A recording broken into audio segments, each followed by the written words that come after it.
Alléluia, alléluia, alléluia, alléluia, alléluia. Bonjour les bien-aimés, soyez bénis dans le nom puissant de notre Seigneur Jésus-Christ. Il faut aimer ce que nous faisons. Notre Dieu est réel, notre Dieu est tout-puissant, notre Dieu béni. Amen, c'est votre servante moyenne.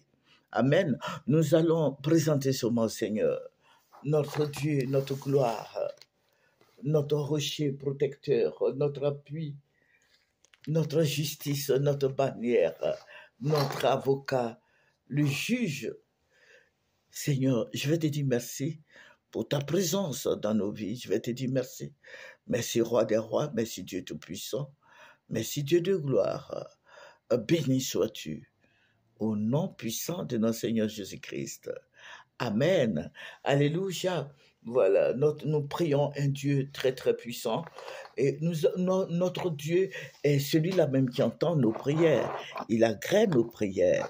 Il faut beaucoup prier parce qu'il y aura beaucoup de turbulences, il y aura beaucoup de tremblements, beaucoup de cris, beaucoup de pleurs. Et je vais te dire, toi mon frère en Christ, nous prions pour que la paix soit dans notre pays ici. Nous prions pour que Dieu nous aide à trouver la solution. La solution, ici en Côte d'Ivoire, la solution, c'est le 4e mandat. Voilà, il faut dire les choses telles qu'elles sont. Voilà, nous parlons du 4e mandat, nous parlons de nos patriarches, des papas et tout du 4e mandat qui arrive. Voilà, donc nous prions, nous fléchissons les genoux pour toutes ces choses qui vont venir. Amen. Et si Dieu montre, c'est pour que nous prions. Amen. Il ne faut pas te jeter sur des gens comme ça, les accuser, les abattre, non. Mais il faut prier. Nous sommes des croyants. Prions pour que la paix revienne dans notre pays. Amen. Sans plus tarder, nous allons prendre un verset qui va nous faire du bien. Amen. Voilà, nous allons prendre Job 34 et nous allons lire le verset, voilà, nous allons prendre le verset 32. Job 34, verset 32. Montre-moi ce que je ne vois pas. Si j'ai commis des injustices, je n'en commettrai plus. Alléluia. Voilà, c'est Job qui parle. Voilà, que Dieu nous fasse voir ce que nous ne voyons pas, parce que notre Dieu est celui-là même qui ouvre les yeux des aveugles. Notre Dieu est celui-là même qui fait marcher les paralytiques, les sourds entendent, les muets parlent. Voilà, donc il faut dire à Dieu, il faut dire au Seigneur des Seigneurs, au Dieu de tous les esprits, il faut le lui dire, dis au Seigneur d'ouvrir tes yeux spirituels et ton entendement spirituel. Notre Dieu est capable de te bénir parce que c'est une bénédiction de voir ce que les autres ne voient pas. Voilà, nous avons ce Dieu-là qui est près de nous par Jésus-Christ, par le sang de l'agneau, le sang de Jésus-Christ. Le sang de Jésus fait de nous des héritiers. Alléluia. Nous avons Jésus-Christ qui est notre bannière. Il a dit que nous connaîtrons la vérité. Il a dit aussi que c'est cette vérité qui va nous faire rencontrer Dieu. Notre Dieu est le Dieu véritable. Amen. Voilà, quoi qu'on dise, c'est vrai, tout le monde on ne peut pas faire l'unanimité. Voilà, il y a des gens qui disent que Jésus n'est pas Dieu, mais moi je dis Jésus est Dieu. Amen. Parce que le Seigneur nous prévient tous les jours. Nous avons ce Dieu-là qui est capable de déplacer toutes les montagnes. Je vais dire les montagnes spirituelles. Amen. Les montagnes que nous avons des problèmes, j'ai dit, ce sont des montagnes. Il faut prier Jésus afin qu'il aplanisse ces montagnes. Il y a des vagues. La Bible nous dit que Jésus était dans la barque des apôtres, des disciples. Voilà, quand la vague s'est soulevée, Jésus-Christ a arrêté cette vague, cette tempête. Alléluia. Je sais que Jésus-Christ est dans ton cœur.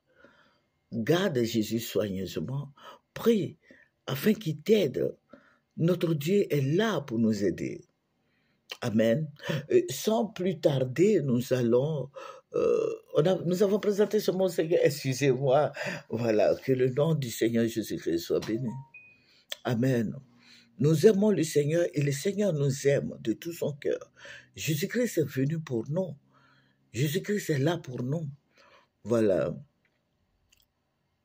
Nous allons, je vous ai parlé la fois dernière de la guerre qui va arriver. Il faut beaucoup prier. Mais je vais dire à nos papas politiciens que les jeunes aussi peuvent gouverner. Voilà. C'est vrai, le président Gbagbo peut gouverner. Il est le plus jeune des trois. Je sais que Papa Bédié ne va pas s'amuser à se présenter. Mais le problème viendra du président Alassane Ouattara qui ne veut pas laisser le pouvoir. Et je veux dire au président Bédié de ne pas chercher à se présenter. Voilà. Il y a des jeunes gens comme Tidiane Thiam qui peuvent se présenter, Et tous ces jeunes gens-là sont là. Voilà. Le président Alassane ne va pas s'amuser aussi. Voilà, le Seigneur me montre un 4e mandat. Mais j'ai dit un 4e mandat, pourquoi?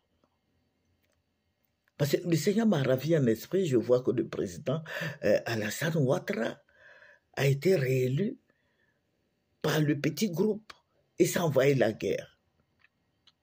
Par son petit groupe, tous ceux qui l'entourent là. Les autres n'ont pas pu voter. Et le Seigneur me dit, voici ce qui va envoyer la guerre encore. Parce que le président Alassane Ouattara ne veut pas laisser le pouvoir. Alors, puisqu'on n'a pas de 4e mandat, donc le président Gbagbo aussi veut se présenter, le président Bédié aussi veut se présenter. Mais si on ne nous parle pas du 4e mandat, qu'est-ce que le président Bédié va faire avec le pouvoir? Le président Bédié, il se sent bien comme ça. Il est à l'aise chez lui, là-bas, il se porte bien. Amen.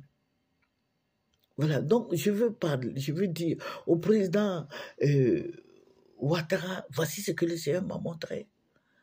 La guerre en Côte d'Ivoire, mais ça viendra du président Ouattara. Et j'ai demandé au Seigneur, mais pourquoi ça viendra du président Ouattara? Pourquoi cette guerre viendra encore? Parce que nous sommes fatigués. Le Seigneur me dit, c'est le président Ouattara qui va envoyer la guerre encore. Il dit, regarde comment il se comporte. Mais je vais dire quelque chose. Là, je le dis de moi-même. Le président Ouattara ne veut pas que Gbagbo, le nom du président Gbagbo soit sur la liste électorale. Donc, vous voyez, tout ça, c'est ça qui envoie la guerre. Il ne veut pas. Pourquoi? Vraiment, tout ça, ça envoie la guerre, ça envoie des mécontentements.